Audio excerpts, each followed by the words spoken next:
C'est un 14 juillet en France sous très haute tension. 2 semaines après la mort de Naël, tué par un policier à la suite d'un refus d'obtempérer, les autorités craignent aujourd'hui des violences à l'occasion de la fête nationale. Certaines villes ont même décidé d'annuler tout simplement les festivités qui étaient prévues. On va donc faire le point sur tout ça. Salut, c'est Hugo, j'espère que vous allez bien.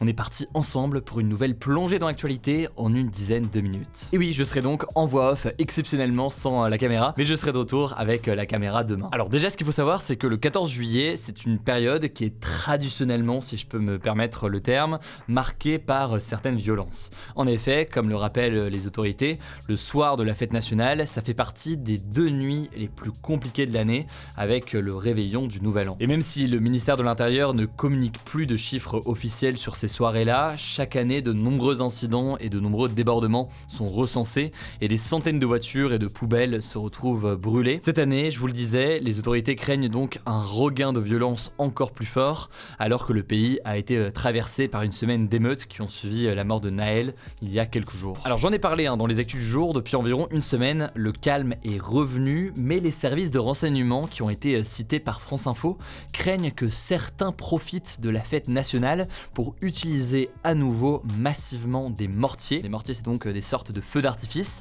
contre les forces de l'ordre. On a pu le voir justement pendant les émeutes, et ces feux d'artifice et ces tirs de mortier, ils sont très rarement mortels, mais visuellement très impressionnants, et surtout ils peuvent quand même brûler et donc blesser quand même gravement. Alors face à cela, le ministre de l'Intérieur Gérald Darmanin a annoncé un dispositif exceptionnel de sécurité mis en place pour les soirées des 13 et 14 juillet, puisque selon les villes, la soirée est parfois le 13 et parfois le 14. Un dispositif a donc été déployé sur tout le territoire, mais il y a une attention particulière qui a été portée notamment sur l'Île-de-France, sur la région de Lyon, sur le nord de la France ou encore aux alentours de Marseille, où les émeutes ont été particulièrement violentes ces dernières semaines. Alors, on vous en avait parlé, la semaine dernière, la première ministre Elisabeth Borne avait déjà annoncé que l'usage, la vente et le transport de mortiers d'artifice seraient interdits depuis le 8 juillet. Seuls les professionnels qui organisent des feux d'artifice dans les communes peuvent en acheter. Maintenant, il faut être très conscient qu'il y a une sorte de vente illégale en parallèle qui se développe, notamment sur le réseau social Telegram, où en l'occurrence les ventes s'enchaînent. Autre élément qu'on peut noter, depuis 10 jours, les contrôles routiers, notamment les contrôles aux frontières, ont été renforcés. L'objectif, c'est d'empêcher que des particuliers puissent acquérir tout cela avec une importation clandestine qui viendrait de l'étranger. Autrement dit donc, il y a une vigilance très importante sur ces mortiers qui se multiplient ces derniers jours. Alors rapidement, en matière de dispositifs policiers, il est très important puisque 130 000 policiers et gendarmes sont mobilisés, dont 45 000 chaque soir, spécialement équipés contre les violences urbaines, comme donc à l'occasion des jours d'émeutes. Concrètement, ça veut dire que le dispositif inclut dès ce 13 juillet la présence du RAID, du GIGN ou encore de la BRI, qui sont donc des unités utilisées surtout en situation de crise, et des hélicoptères ainsi que des véhicules blindés de la gendarmerie sont également mobilisés. Enfin, du côté des transports, il y a quand même certaines restrictions importantes. Les bus et tramways touchés par des incendies et des attaques pendant les émeutes ces dernières semaines ne circulent plus depuis 22h ce jeudi, et ce dans toutes les grandes villes de France. Alors tout cela amène forcément une question importante: fallait-il annuler les festivités du 14 juillet? Actuellement, dans les faits, la majorité des concerts et des feux d'artifice sont maintenus dans les communes qui ont choisi de les conserver. Aucune consigne d'interdiction n'a été donnée par le gouvernement, donc chaque ville en fait pouvait décider de maintenir ou d'annuler les festivités et notamment les feux d'artifice. À Paris en tout cas, le traditionnel défilé sur les Champs-Élysées est maintenu. Si vous êtes en région parisienne, vous avez très sûrement entendu les répétitions cette semaine et les avions de chasse qui sont passés au-dessus de Paris lors des répétitions. Et les concerts et feux d'artifice prévus par la capitale auront donc bien lieu le 14 juillet au soir. Cela dit, évidemment, tout le monde n'est pas à Paris, et c'est important de noter qu'un certain nombre de festivités ont été annulées. J'ai déjà dit le mot festivité au moins 10 fois, j'ai l'impression, lors de ces actus. Typiquement, le maire de Montargis dans le Loiret a par exemple expliqué à France Info que pour lui, la décision relevait de l'évidence, par respect notamment pour ceux qui ont connu beaucoup de dégâts sur leur véhicule, leur domicile ou autre. Il n'y aura pas de festivités cette semaine. Alors comment réagit Emmanuel Macron à tout cela? Il faut évidemment comprendre que tout cela a une dimension qui est forcément politique. Le président a préféré de son côté annuler sa prise de parole qui était prévue, ou en tout cas traditionnelle pour un 14 juillet. En effet, habituellement, le président de la République prend la parole soit lors d'un discours, soit lors d'une interview télévisée. Cette fois-ci, ce n'est pas le cas. L'Élysée a annoncé que le président président prendrait la parole dans les prochains jours et potentiellement lors d'une interview à la presse quotidienne régionale. Le truc, c'est que Emmanuel Macron lui-même avait pourtant donné rendez-vous pour le 14 juillet. En effet, vous vous en souvenez peut-être, on l'avait suivi notamment en direct sur ma chaîne YouTube et sur TikTok, on l'avait commenté ensemble. En avril dernier, Emmanuel Macron avait annoncé les fameux 100 jours d'apaisement qu'il voulait pour le pays. 100 jours donc qui faisaient suite aux manifestations contre la réforme des retraites. Vous l'aurez compris, les 100 jours n'ont pas été de tout repos, n'ont pas été notamment forcément sur un signe d'apaisement avec les émeutes ces derniers jours. On verra donc à quoi ressemblera la prise de parole qui aura lieu donc dans quelques jours. Certains évoquent déjà une possibilité de remaniement et donc de changement du gouvernement, y compris potentiellement de la première ministre Elisabeth Borne, mais rien n'est sûr là-dessus, donc faudra voir ce qu'il en est et on verra ça dans les prochains jours. Bref, situation tendue en tout cas pour le 14 juillet. On suivra tout ça notamment sur TikTok et sur Instagram pour l'actualité au quotidien.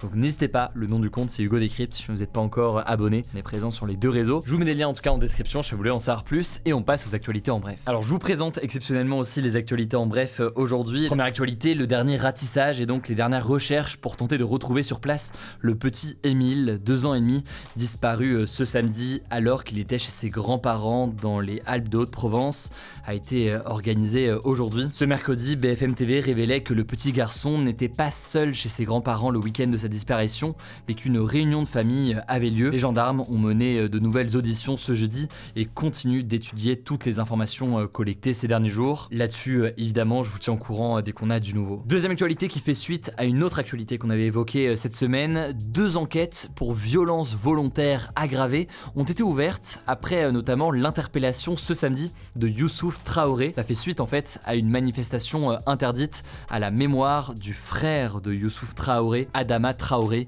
qui a été tué suite à une interpellation par les gendarmes en 2016. Alors ces enquêtes ont été confiées à l'IGPN, qui est la police des polices. Pour la première enquête en fait, c'est Youssouf Traoré qui a porté plainte après avoir été blessé par des policiers lors de son interpellation. Une interpellation qui a été filmée et partagée sur les réseaux sociaux. Les policiers l'accusent de son côté d'avoir porté un coup à un commissaire de police. Par ailleurs, la deuxième plainte, elle vient d'une femme qui est tombée après avoir été poussée par un policier. Là-dessus, évidemment, je vous tiens au courant. Troisième actualité rapidement, des attaques de drones ont fait au moins 1 mort et 4 blessés à Kiev, qui est la capitale ukrainienne, dans la nuit de mercredi à jeudi.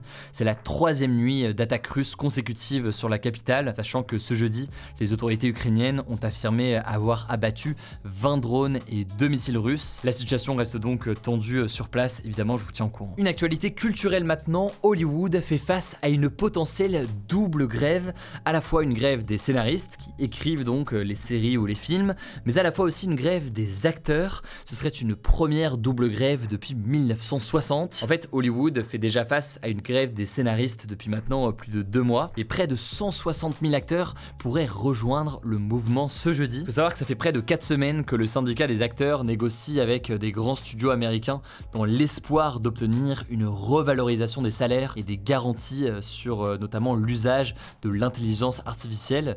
Une crainte donc de cette intelligence artificielle et une volonté de mettre en quelque sorte des garde-fous sur l'utilisation de cette technologie. Ils avaient jusqu'à ce mercredi minuit pour trouver un accord, mais cela n'a pas été fait. Alors si les acteurs entrent officiellement en grève, les tournages des films seront stoppés, tout comme leur promotion. Ça aura donc un impact colossal alors que la grève des scénaristes a déjà un impact aujourd'hui. Évidemment, je vous tiens au courant. Et c'est la 10e fois que je vous dis que je vous tiens au courant, mais je vous promets, ce sera le cas, on verra ce qu'il en est. 6e actualité qui fait un lien parfait avec la précédente, Bard, qui est l'intelligence artificielle de Google, vient de sortir en France et dans le reste de l'Europe 3 mois après son lancement aux États-Unis. Alors Google Bard, c'est une IA qui sait parler français mais aussi plus de 40 langues. Elle peut se baser aussi sur des photos pour vous répondre.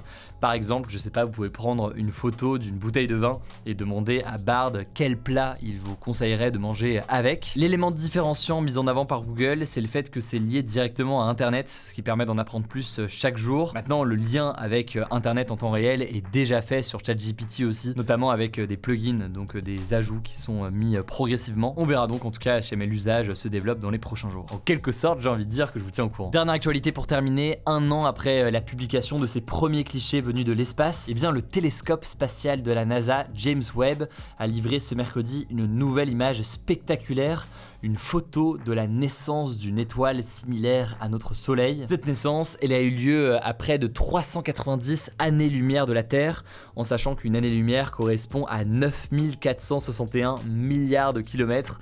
Je vous laisse donc faire le calcul. En tout cas, James Webb poursuit ses recherches.